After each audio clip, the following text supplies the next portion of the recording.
Thank you for joining us on the Rose Church podcast, recorded live every week at the Bossa Nova Ballroom in downtown Portland.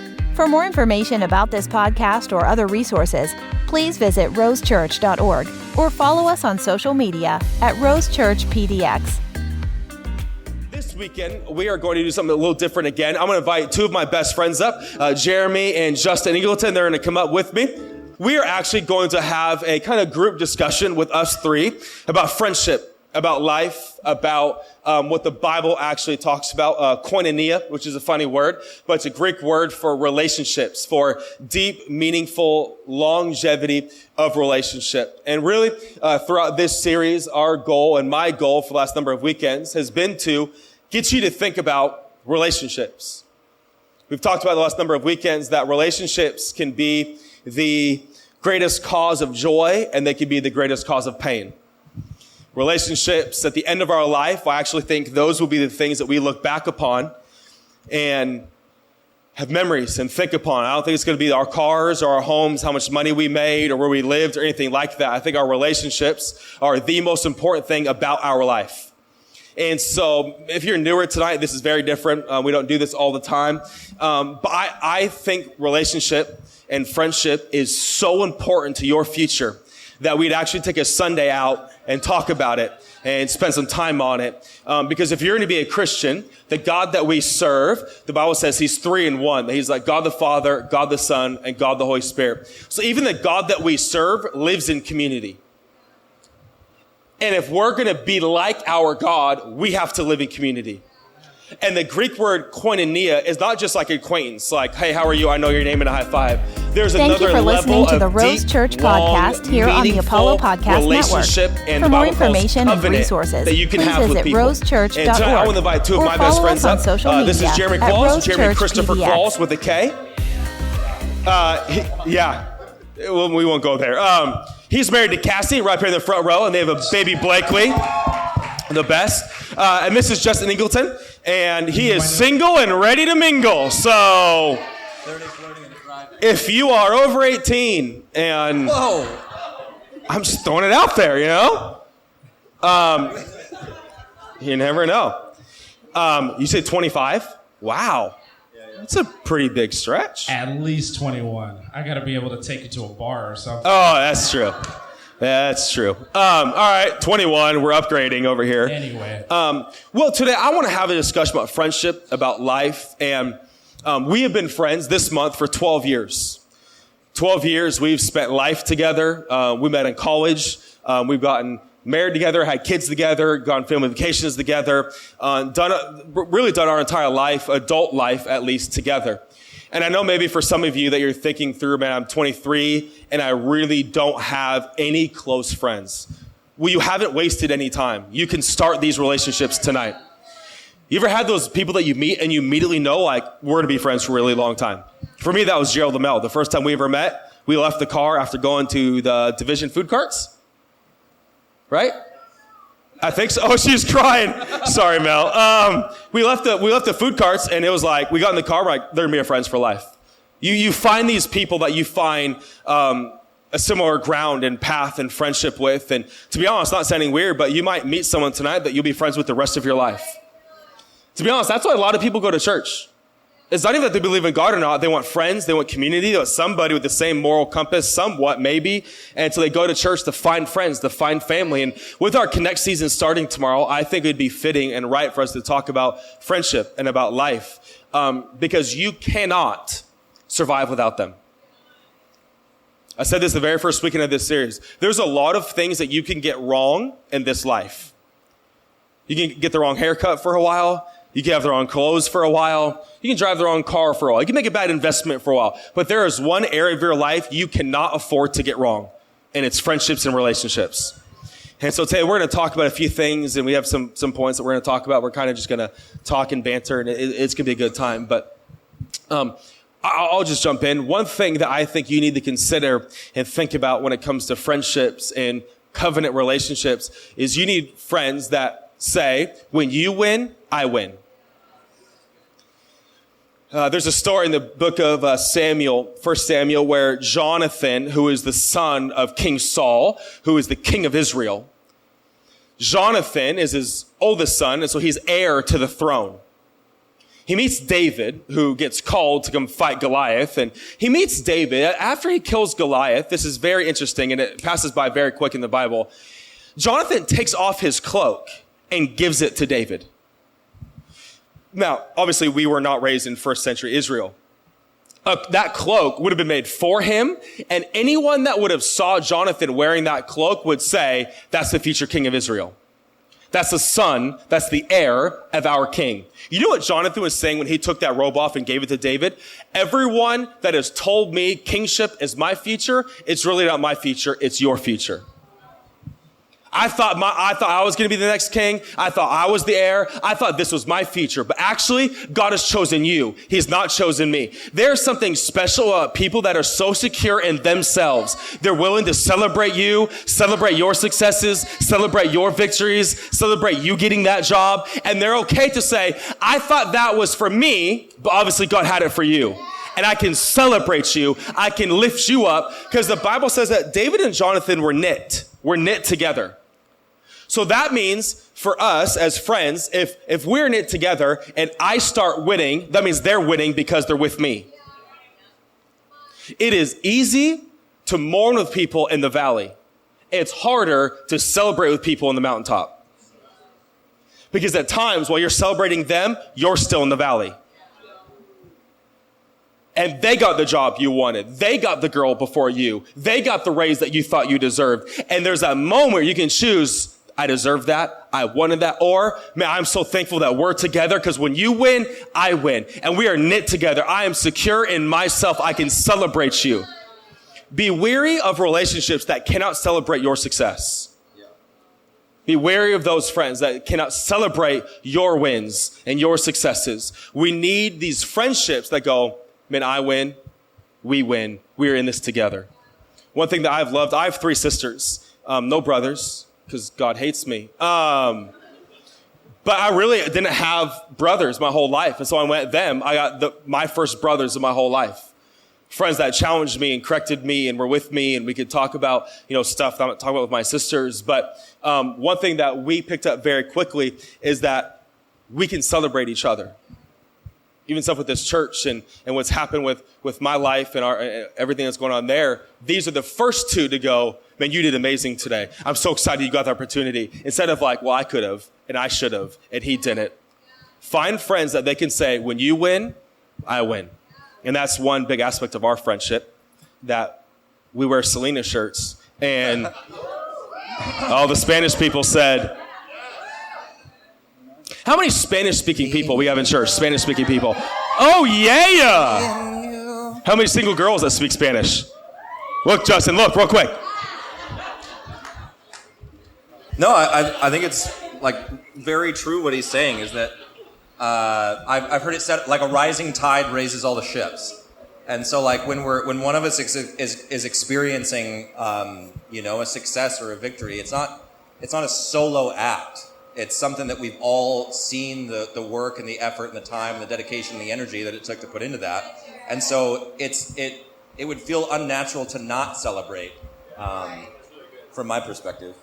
Yeah, and also, I feel like if you're, like, check yourself. If you all of a sudden you see your friend stepping up and stepping out and getting opportunities, and like Jared's saying, like, we put in the same work, we did the same, and all of a sudden they're stepping up. And something inside of your heart is like, but I worked just as hard, or I worked harder, or why didn't I get that? That's an opportunity to check yourself. And so when you're looking for these friend types, when you're looking for a friend that celebrates you, I think we said this before, is like, be that friend that celebrates others. Be that friend that, be the one to do that. A quick story when I met... Oh, what story are you about to tell? When I met Andrew... Me and Jeremy actually have a very similar story when we met Andrew. There's people had opinions about Andrew that didn't know Andrew. They've just seen him. They knew who his dad was. They knew that he was a part of something. And they had these opinions about him. And they were so quick to tear down, or whether he was doing something right or wrong. No matter what, they had an opinion right away. And I think I walked up to him and said, "Hey man, I don't know you. I hear people talking crap about you. I'm going to be your friend, and I want to be Like I'm gonna speak highly of you until I mean, unless you do something to me, then I guess that validates what people have been saying. But I mean, I made a decision right out the gate. It was just like, you know what? I'm gonna speak highly of him. I mean, you have that decision. And it creeps up inside you, I think, sometimes where you see something and like, it's so easy to be negative. It's so easy to be TMZ and bust the gossip and all that stuff. But why don't you go to that person and be like, you know what? I'm going to elevate you. I'm going to speak highly of you. I'm going to encourage you. Well, but even that, I think it's so funny that like people are so like open and ready to criticize, but like they're never willing to just say that to the person's face. And I think that's a very genuine mark of a good friendship. Of like, if you're actually willing to say the criticisms that you're nervous about, like, saying to like anyone else, if you're actually willing to go and have that conversation with that person, you can see their maturity and their response to it. I think that was really funny. What he's talking about, we would be at like PBC or something. That was the college we went to. Some kid would be like talking crap about Andrew. I'd be like, hey, hold that thought. Come on. Let's go. I'm going to take you to someone's Jeremy room real would fast. grab the kid and take him to Andrew's room. I'd be like, Hey, tell him what he just said to me. we were just about having this awesome conversation. Tell Andrew what you're talking about. And they would like freeze and get so nervous because like people are so uncomfortable with like clear, direct, honest communication.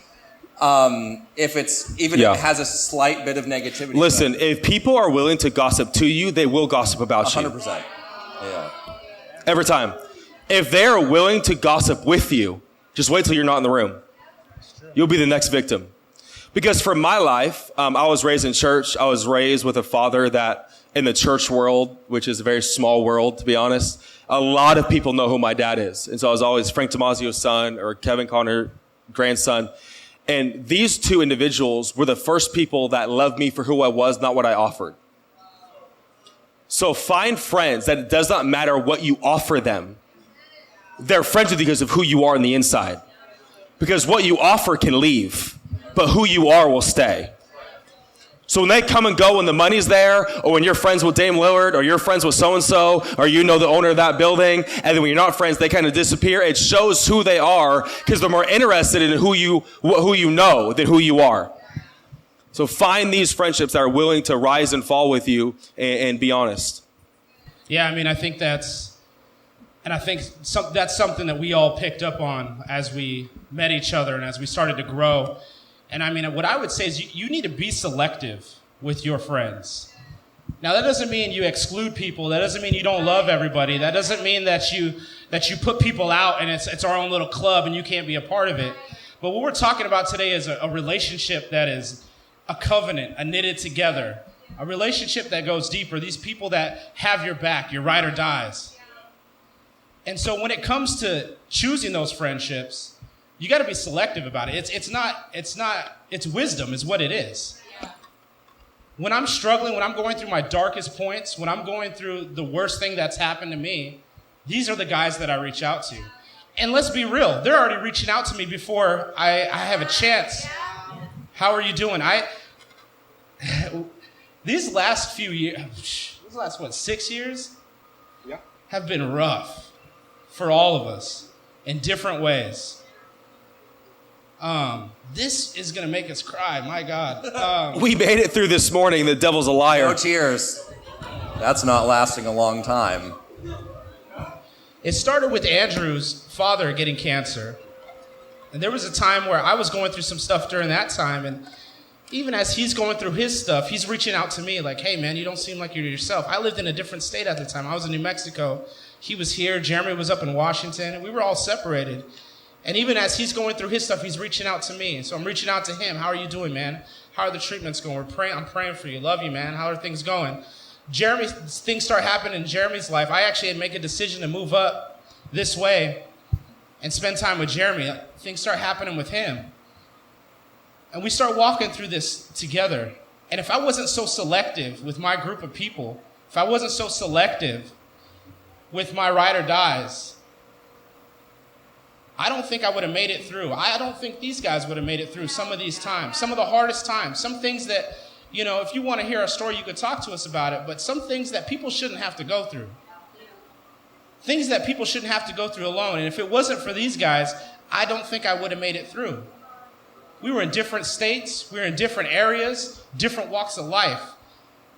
But because we made a decision before to be selective and to in wisdom, I'm not casting my pearls to everybody. I have, in the Bible, Jesus had his 12, he had his 3, he had his 72. He rolled with different crews. He rolled with different groups of people. But when it came down to, I got to go and I'm about to go up on this cross, he took his 12 to the garden. And when he got to that special place, he said, you know what? My 3, let's go, let's roll. I need you to stand watch.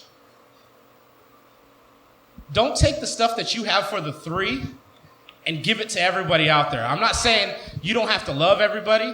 What I'm saying is, if you have a group of 10 people that are your best friends, your close friends, that's awesome.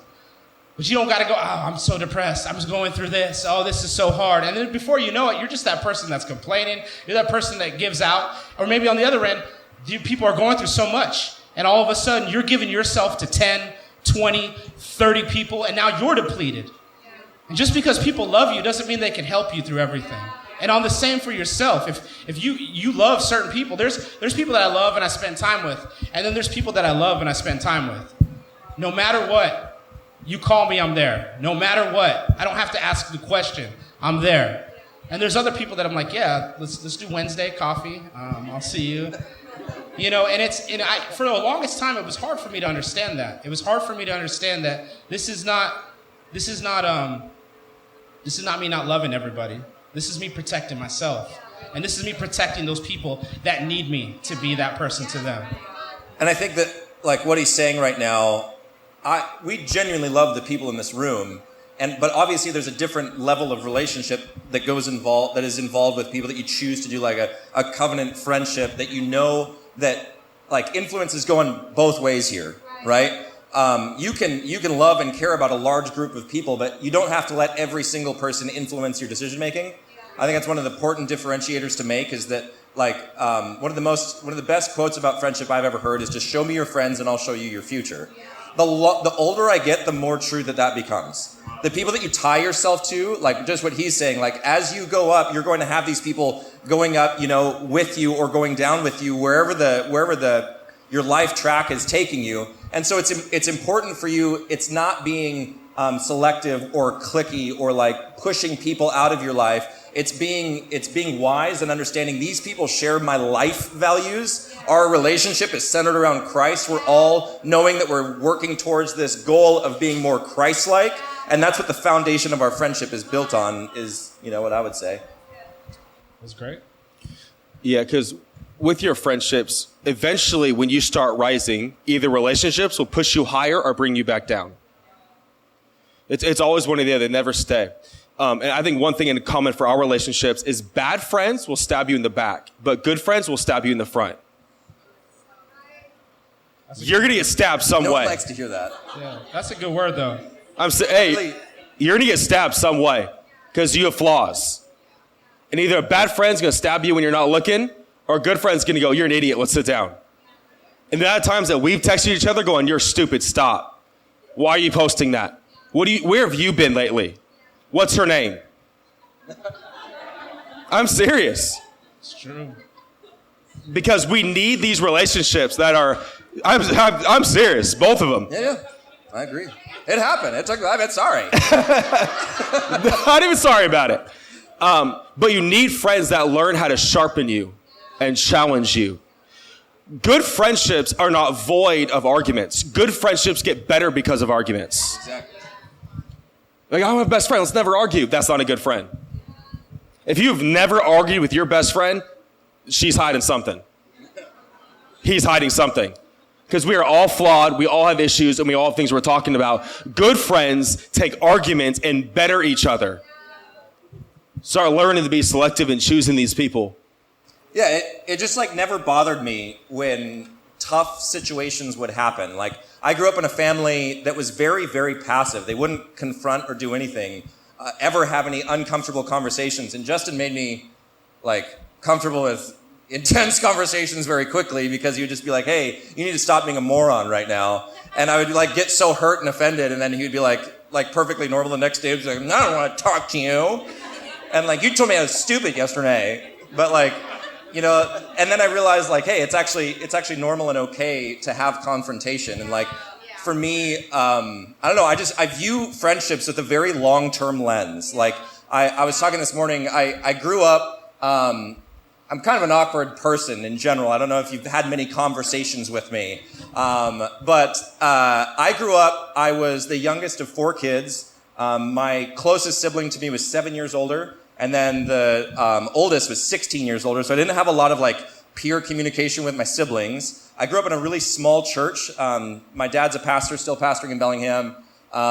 So like 60 to 90 people was kind of the size of our church, and there was no one in my age group at all. Male, female, nothing. I had no friends. There was like one kid that was 2 years younger than me, and he was a farmer, and he had no understanding of like personal hygiene. It just wasn't a good fit. And so then on top of that, to add insult to injury, I was homeschooled for 8 years. So I just didn't interact with people. And so his best friend was Gandalf from Lord of the Rings. I was that kid too, like the socks with the sandals and the sweats and a graphic tee involving Star Wars, Lord of the Rings, or Star Trek.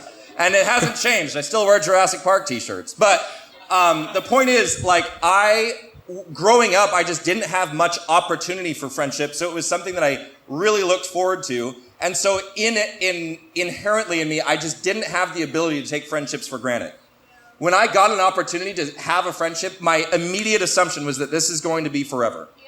And so, and I think that we have this tendency to view friendships as this short term, maybe I'll have them, maybe I won't. And if you're viewing those friendships in that lens and in that scope, as soon as there's any kind of choppy waters, you abandon ship.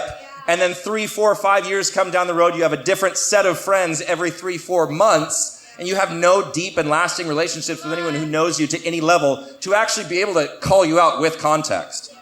So like these guys, when they say something to me, it holds a lot of weight because no one knows me better than these people. I mean, my wife, obviously, but you understand what I'm saying.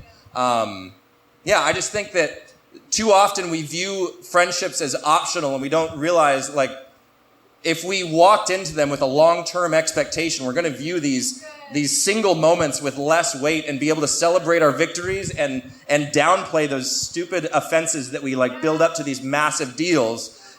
Offenses are a foregone conclusion in long-term friendships and relationships. I just want to say that. They should not surprise you.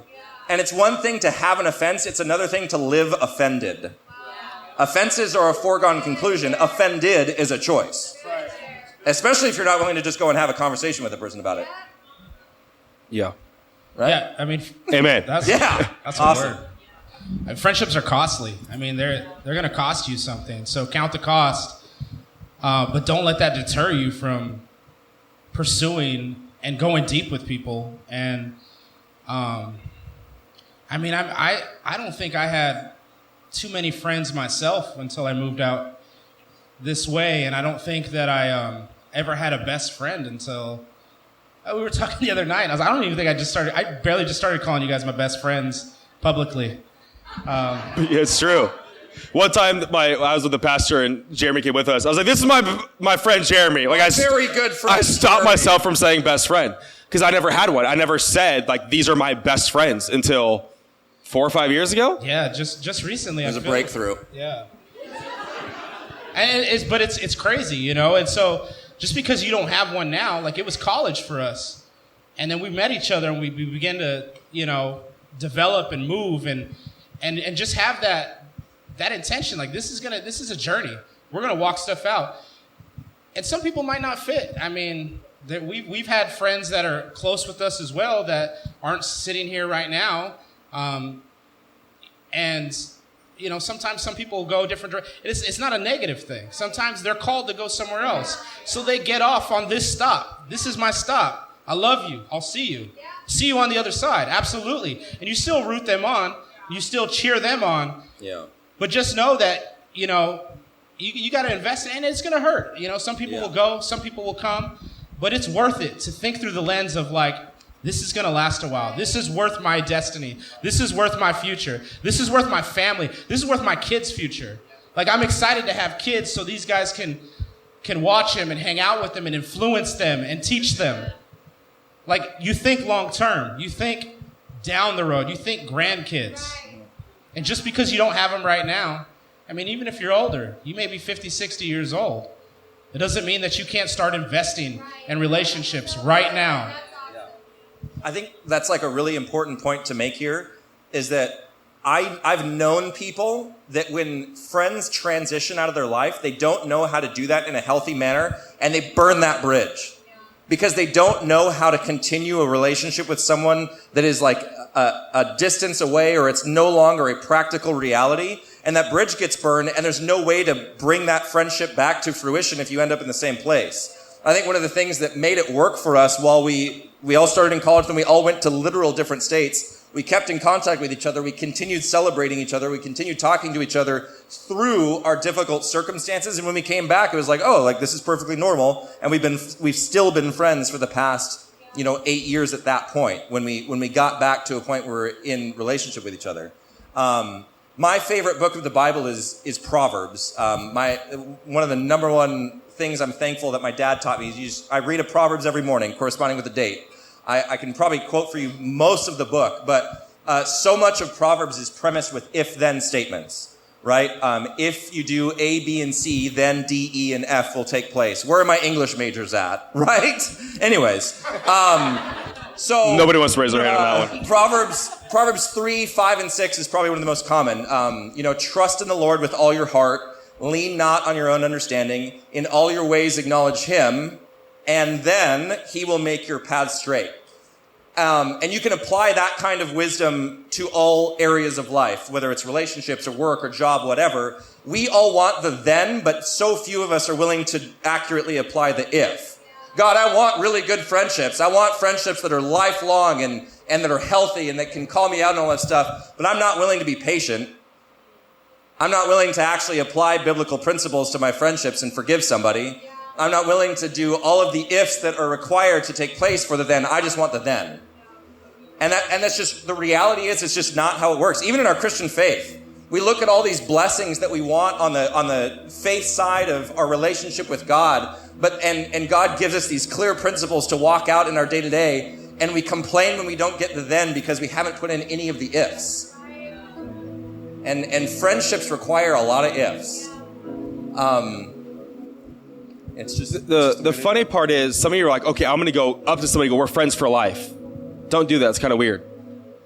We didn't sit each other down freshman year of college and go, we're now best friends.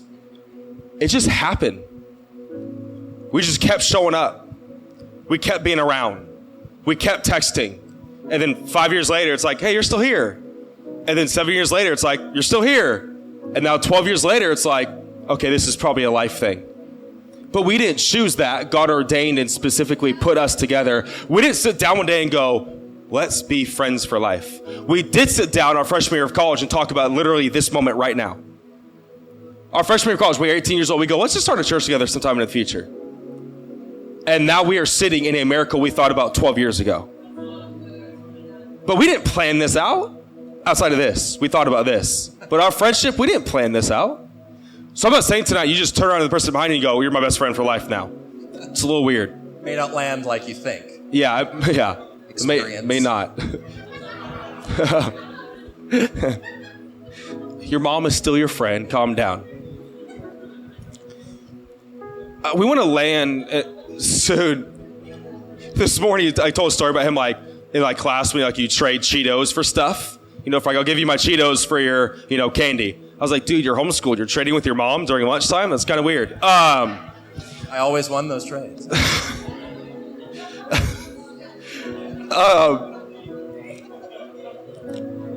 I know some of you are thinking right now, like, this isn't that important. I have a few friends. I know people. There's a thing right now, and studies being made, that we are dealing with crowded loneliness.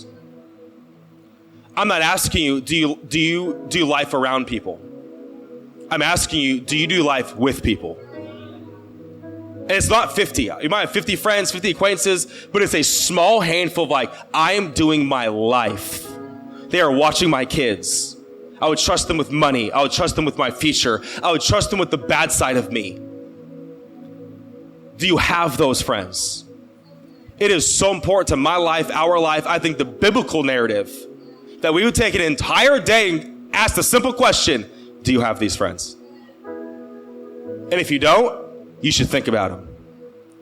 If you're sitting here today like, I don't have any, I wasn't raised with this, I cannot have those type of friends. It's a lie of the enemy. You can tonight start making these friends, and this week, in this Connect season, you can have these relationships. If you're 25 or 35, you can still make this. I know some time's been gone, but you have a lot of years left. You still have some friends for 30, 40, 50 years the rest of your life. And look back on your deathbed and go, I did life with the right people. House, money, who cares about all of that? Seriously, you could not pay me money for them. You can't put price tags on those relationships. They're priceless. Thank you, MasterCard. What's in your wallet? They're priceless. You can't put prices on them. Going through valleys and still having them there, you can't put prices on that. Trusting them with your children, you can't put prices on that. So tonight, we're actually going to take communion together, because we believe that when you start getting right with God, you start getting right with man. Because the cross and the gospel is not just redeeming you back to God, it's redeeming you back to each other. We are made for these level of relationships. That's why we're asking you to join a Connect group. If it doesn't work, join the next one. Find friends, find family. You are in desperate need of these relationships and family.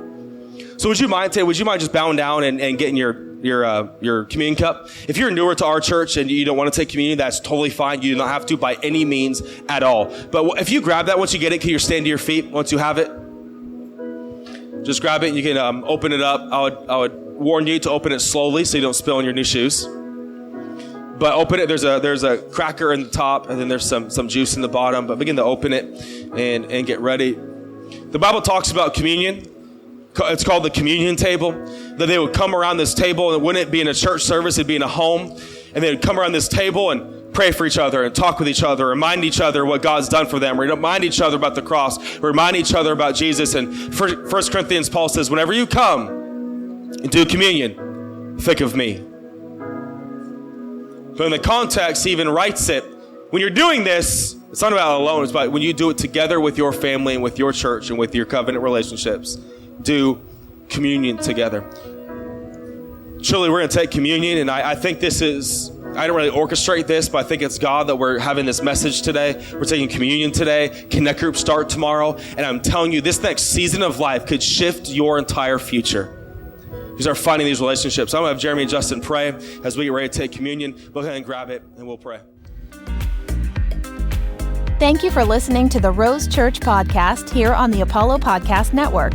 For more information and resources, please visit rosechurch.org or follow us on social media at Rose Church PDX.